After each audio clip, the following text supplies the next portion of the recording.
আমি প্রথমে আবু সাহেব মুগ্ধ সহ যারা বিগত আন্দোলনের 24-এর গণ অভ্যুত্থানে ছাত্র শ্রমিক জনতার আন্দোলনে যারা শহীদ হয়েছেন আমি তাদের প্রতি শ্রদ্ধা জ্ঞাপন করে আমার বক্তব্য শুরু করেছি। সাথীরা, বন্ধুরা, আপনারা জানেন এই ফ্যাসিবাদী আন্দোলন, ফ্যাসিবাদ সরকারকে হটাতে গিয়ে অনেক রক্ত দিতে হয়েছে। আমাদের অনেক শ্রমিক থেকে আরম্ভ করে ছাত্র শিশু পর্যন্ত হাজার হাজার লোককে জীবন দিতে হয়েছে, হাজার হাজার লোককে পঙ্গুত্ব বরণ করতে হয়েছে। আমরা আশা করেছিলাম যে গত 53 বছর পর আমাদের হাতে একটা সুযোগ এসেছে। এই 53 বছর পরে দেশটাকে শাসন করেছে স্বৈরাচার, দলের শাসন, ব্যক্তি শাসন, গোষ্ঠীর শাসন। এদেশের শ্রমজীবী, কর্মজীবী, পেশাজীবী মানুষের কোনো পরিবর্তন হয় নাই।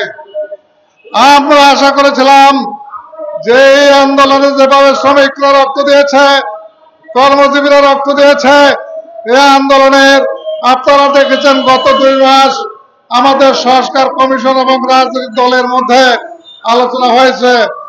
আমরা আশা করেছিলাম তারা একটা সমঝোতায় যাবে এদেশের পরিবর্তনের জন্য, যাতে আর কোনোদিন স্বৈরাচার ফিরে আসতে না পারে সে জাতীয় একটা ব্যবস্থা হবে। কিন্তু আসলে আমি ব্যক্তিগতভাবে আশাহত, সেরকম কিছু এখনো হয় নাই। সম্ভাবনা আছে পরবর্তীতে হবে, এটাই শুনছি। তবে অত্যন্ত দুঃখের বিষয়, এই 2 মাসের সংস্কার কমিশনের আলোচনায় বাংলাদেশের শ্রমকর্ম পেশাজীবীদের জন্য কোনো আলোচনা হয় নাই। দ্বিকক্ষ বিশিষ্ট সংসদের আলোচনা আপনারা করেছেন। দ্বিকক্ষ বিশিষ্ট সংসদে আপনারা যাদেরকে নিতে চাচ্ছেন, এলিট পার্সনের কথা বলছেন, অন্যান্য জায়গার কথা বলছেন।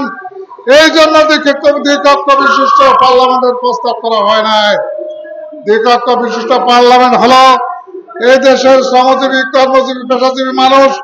আমার শ্রমজীবীর সংখ্যা 8 কোটি এবং 8 কোটি লোকের ভোটার। অতএব এই 8 কোটি লোকের প্রতিনিধি, তারা কোথাও ক্ষমতা নাই। এদেরকে ক্ষমতা অংশগ্রহণ করার জন্য আমরা অংশীদারিত্বের গণতন্ত্রের কথা বলছি। সাথীরা, বন্ধুরা, একজন শ্রমিকের দাবি এবং একজন মালিকের দাবি এক হতে পারে না। আজকে আমাদের দেশে গত 53 বছর মালিকেরা ক্ষমতা আছেন, মালিকেরা এমপি হন, মালিকেরা